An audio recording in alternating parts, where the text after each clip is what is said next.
All right, welcome everyone to the Fashion Algorithm.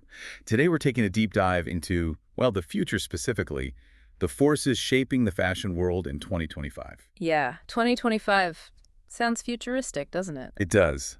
And to navigate this fashion-forward future, we've got a mountain of information to unpack. Definitely comprehensive. Our mission, should we choose to accept it, is to cut through the noise and pinpoint those crucial trends and challenges that'll define the year ahead. Think consumer behavior, Yeah. economic shifts, the tech landscape, everything's on the table. And you brought in some really insightful sources like the report from McKinsey and the Business of Fashion, the State of Fashion 2025 v2.pdf.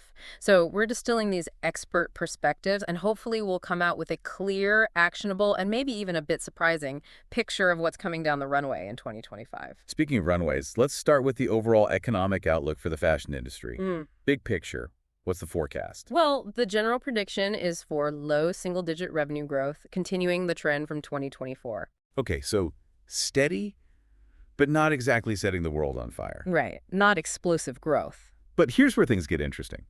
One prediction that really caught my eye is that non-luxury brands are expected to drive the entire increase in economic profit for 2024. Oh, yeah, that's a big one. I mean, that's the first time since 2010, if you don't count the pandemic years. It feels like a huge shift away from the luxury dominance we've been seeing. What's behind that, do you think? Well, the sources definitely point to the wider economic situation, people being more cautious with their money. Right, makes sense. But it does raise some fascinating questions. Maybe non-luxury brands are just better positioned to appeal to those value-conscious shoppers. Yeah. Or, and this is a thought, perhaps we're seeing the dupe culture having a real impact. The dupe culture. Yeah, where people are looking for those similar styles, but at a fraction of the cost. It might even signal a kind of democratization of fashion influence. Trends coming from outside the traditional luxury sphere and gaining traction. I like that. Democratization of fashion. And it seems like those at the top, the industry executives, are feeling this shift too. Absolutely. The reports show a pretty cautious sentiment overall. Only about 20% expect consumer confidence to actually improve in 2025. So not banking on a rising tide to lift all boats, Yeah. more like battling it out for market share. Exactly. It's going to be a competitive landscape. Now let's dive into those economic headwinds we keep talking about. There's more to it than just a general sense of caution, isn't there? Oh, for sure. There are definitely regional differences in how these economic pressures are playing out. Let's start with the U.S. What's the outlook there? Well, for the U.S., we're looking at low single-digit retail sales growth, both for luxury, maybe 3 to 5%, and for non-luxury, somewhere between 2 and 4%. There's some hope that the Federal Reserve cutting interest rates might boost consumer spending a bit. All right, so not bad, but again, pretty modest growth. How does that compare to what's happening in Europe? Europe's a bit trickier. Luxury there is expected to see low growth as well, 1 to 3%, mainly because consumers are still holding back a bit. Still a bit cautious. Yeah, and non-luxury could actually face a slight decline, anywhere from maybe 4% to flat. But here's a potential bright spot: tourism. Tourists with their wallets open. Exactly. The recovery in tourist spending could give luxury a nice little boost. Actually, tax-free shopping in continental Europe was already way above pre-pandemic levels by May 2024, something like 138%. Wow, so tourists are definitely back in a big way. What about China? They've been such a huge driver of growth in the past. What's the outlook there? Yeah, China's an interesting one. Their luxury growth is projected to be moderate, 3 to 5%. But one thing to consider is that international travel is back on the table. So some of that spending is happening elsewhere. Right, exactly. Which means the non-luxury segment in China might see a bigger dip, potentially -5% or even more. Okay, so across the board, it sounds like brands can't just rely on raising prices to drive growth. Nope, not this time. From the sources you provided, it looks like executives are laser focused on sales growth, and they think the key is going to be selling more, not charging more. Makes sense. You can only push prices so high before consumers, especially those with tighter budgets, just say enough is enough. Exactly. And this brings us to a really important point: how brands are adapting to these shifting consumer behaviors. It seems clear that a one-size-fits-all approach just won't cut it anymore. No, definitely not. Consumers are way too savvy for that these days. Right. So what we're seeing is a real emphasis on localization. To really connect with consumers who are prioritizing value, Brands need to tailor their strategies to specific regions. It's not just about tweaking prices, it's about refining their message, even the products themselves, to resonate with each market. A more personalized approach. Exactly. Yeah. Now, in this environment where value is king, some segments of the market are actually poised to thrive. Oh, which ones? Resale and off-price. They're expected to keep growing as consumers become even more value conscious. Makes sense. And this is where it gets really interesting. We need to talk about a demographic that often gets overlooked in these conversations: the silver generation. The silver generation, you mean people over 50? Yes. Now, they may not be the first group that comes to mind when you think of fashion trends, but they have significant purchasing power. And get this, in 2025, they're projected to be a major force driving global spending growth in the fashion sector. I mean, in the US, in 2023, people aged 59 and over already made up a bigger chunk of retail apparel spending than millennials, 37%. Wow, that's a pretty compelling statistic. So how do brands effectively connect with this, let's call it mature and powerful consumer group? Well, from what the research suggests, this demographic often leans towards physical stores for inspiration. They enjoy the experience of browsing multi-brand retailers. So brick and mortar retail isn't dead yet. Definitely not. And for brands targeting this demographic, a strong physical presence and those strategic partnerships with established retailers could be key. All right, so that's the silver generation. What about Gen Z, the younger shoppers? It feels like their relationship with brands and shopping is pretty different. It is, they're bombarded with brand messages online, and they often report feeling overwhelmed by it all. And unsurprisingly, affordability is a huge priority for them.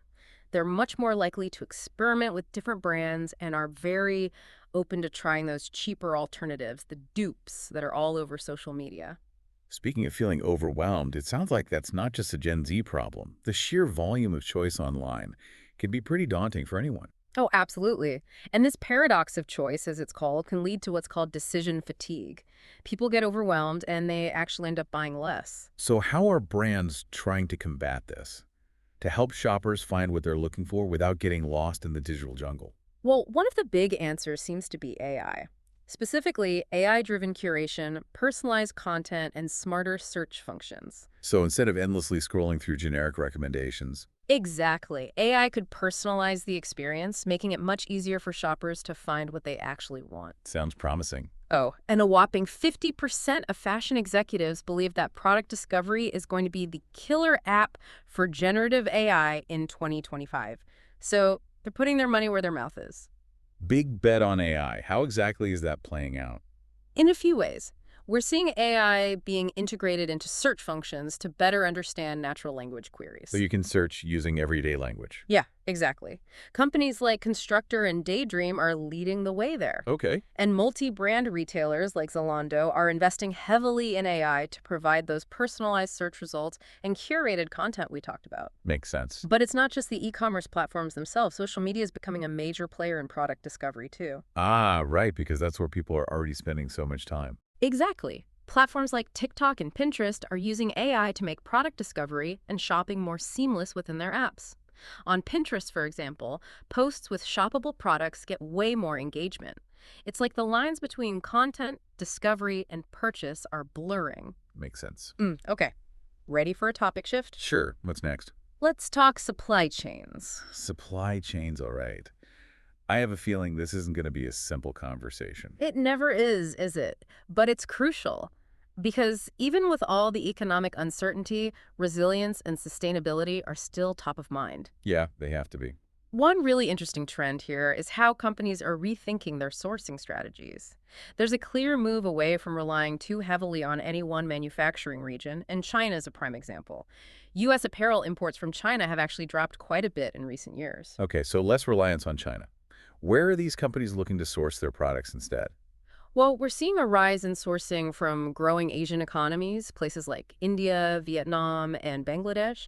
They're becoming increasingly important players. Got it. And nearshoring is gaining traction, too. Nearshoring. What's that exactly? It means sourcing from closer to home. Oh, okay. So for the U.S. market, that means places like Latin America, and for Europe, it's often Turkey. Of course, there are challenges with nearshoring, like manufacturing capacity and keeping costs competitive, but it's definitely a trend to watch. So it's like a big puzzle, right? You've got rising sourcing costs, tariffs, and then those all-important sustainability targets to juggle. Sounds complicated. It is. And it's all pushing companies to build more resilient and flexible supply chains.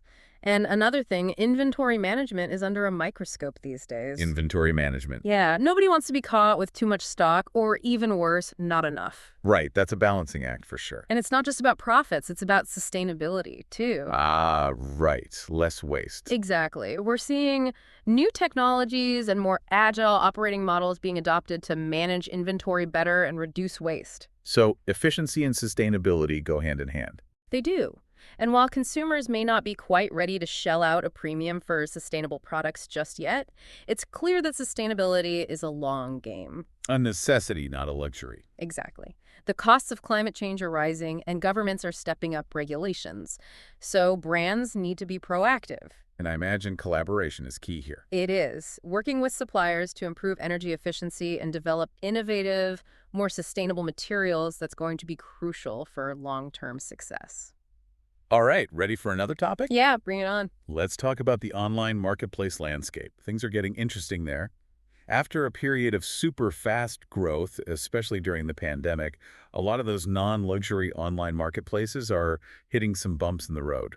Ooh, what kind of bumps? Well, share prices for some of the big players have taken a tumble. Okay, so not as rosy as it once was. Right. There are a few reasons for that. First, the cost of acquiring new customers has gone up, while the return on ad spending has gone down. It's a tough combination. Yeah, not a recipe for success. So how are these marketplaces adapting? Well, they're having to get creative. They're focusing more on profitable orders, so you might see things like minimum order values going up or even fees for returns. Interesting. They're also exploring new ways to make money, like branching out into business-to-business sales. Makes sense. Diversify your revenue streams. Exactly. And we're even seeing some consolidation in the market. Mytheresa recently acquired Porter, for example. So it's a more competitive, less forgiving environment. What about those online retailers that focus on luxury? Are they facing the same pressures? They're definitely taking a different approach. Luxury e-tailers like Mytheresa are all about cultivating relationships with their high-spending customers. They're emphasizing premium service and focusing on full-price sales to stay profitable. Okay, so more targeted, less about chasing volume. Exactly. Okay, how about we switch gears again? Let's talk sportswear. Sportswear, all right. I feel like that's been a pretty hot market for a while now. It has, and it's showing no signs of slowing down. The sportswear market is still growing faster than the overall fashion market. And there's a really interesting power shift happening. Oh, tell me more. Challenger brands are making serious moves. Challenger brands like who? You know, those up-and-coming brands, the ones that are disrupting the status quo, they're gaining market share, and their economic profit is actually projected to surpass that of the big four sportswear giants in 2024. Wow, that's huge. Challenger brands taking the lead. What's fueling their success? Well, they're growing revenue fast, and they're becoming more profitable. Well, that's the goal, right? Definitely. And one of their secrets is their savvy marketing. They're using celebrity endorsements and community-based marketing to build those genuine connections with consumers. Smart. They're also big on product and material innovation, always trying to stay ahead of the curve and keep their offerings fresh and relevant. And they're probably using a mix of direct-to-consumer and wholesale. Right. You got it. They're strategic about their distribution channels, using a blend of online and offline approaches. Okay, so these challenger brands are definitely ones to watch. Now, given everything we've talked about with e-commerce and the rise of online shopping, what about the role of physical retail? Is it becoming obsolete? That's a great question, and it's a bit of a myth that physical retail is dying. Okay, so it's not dead yet. Definitely not. Yeah. Especially for building brand awareness and forging those deeper customer relationships. And remember that silver generation we talked about? Yeah, the over 50s. They still value that in-store experience, so brick-and-mortar retail is far from over. But it is evolving. In what way? It's becoming less about the transaction itself and more about creating a unique and engaging experience. Think personalized service, human interaction, things you just can't replicate online. Makes sense. You go to a store for more than just buying stuff. Right. Retailers are investing in training their staff to be more knowledgeable and better equipped to provide that personalized touch. So upskilling their workforce. Exactly. And they're using technology to streamline things behind the scenes, freeing up staff to focus on interacting with customers. Some are even linking staff incentives to customer satisfaction metrics. It's all about making that in-store experience truly valuable and memorable. Okay, so physical retail is adapting, finding its place in this new landscape. Now, one thing that keeps coming up in all these trends is the idea of value. It seems like consumers, no matter their income level, are constantly searching for the best bang for their buck. That's a really astute observation. It's a theme that runs through everything we've discussed. Mm. Consumers are exhibiting trade-down behaviors across the board. They're shopping at outlet stores, meticulously comparing prices online, using buy now, pay later services, and embracing the resale market. And those dupes we talked about are another prime example, right? Yeah. People want that designer look without the designer price tag. Exactly. So for brands, the message is clear. You need to define your value proposition and communicate it effectively. Whether you're competing on price or quality, consumers need to know what they're getting and why it's worth their money. Now, how are investors viewing all these changes? What are they prioritizing in this new fashion landscape? Well, they're definitely becoming more discerning. It's no longer just about rapid growth. Investors are looking for brands that have a solid profit formula, meaning they can consistently make money.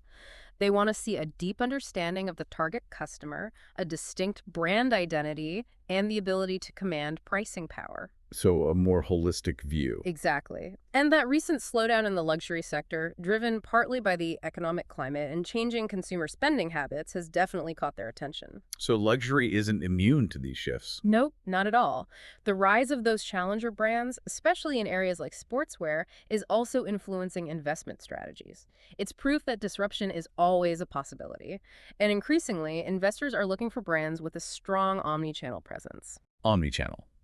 You mean having a seamless experience across both online and offline channels? Exactly. It's about creating a consistent brand experience, no matter where the customer interacts with you.